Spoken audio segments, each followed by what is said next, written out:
Good evening, everyone. Governor Edwards and Acadiana business leaders are working to find ways to improve the state's economy. The governor met with those leaders at SLCC. There, he answered questions about what concerns they have after this year's 3 special sessions. And as Chris Welty reports, one of the governor's major goals is to strengthen ties between business and education. It's our top story. We're in a much better place today than we have been in Louisiana for a long time.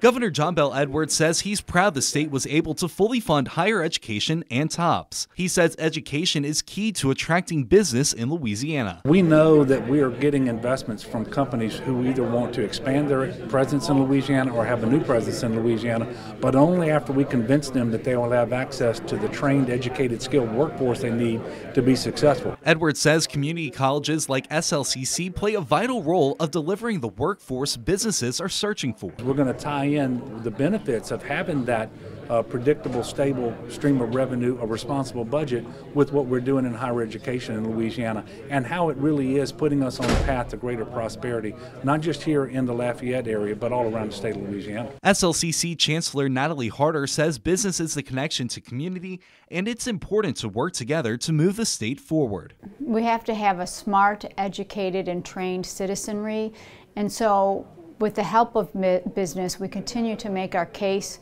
to the legislature and to the governor's office about increasing investment in higher education. Harder believes Louisiana needs different sectors of higher ed to meet the employment needs of the state.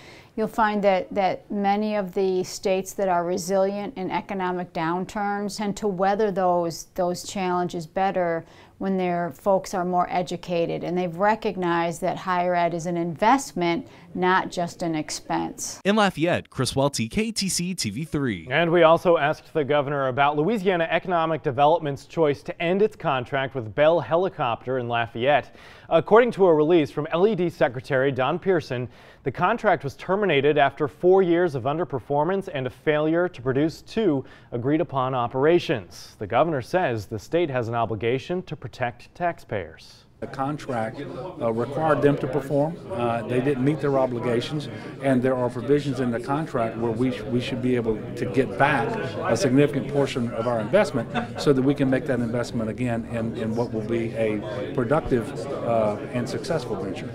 The Secretary of the Department of Child and Family Services is offering updates on the child welfare and poverty in the state and in our area. Secretary Marquita Garner-Walters was in Lafayette today. She offered insight into the department's activities over the past 2.5 years, including expanding programs like foster care to age 21 and a SNAP employment and training program. Here's Daniel's 24-hour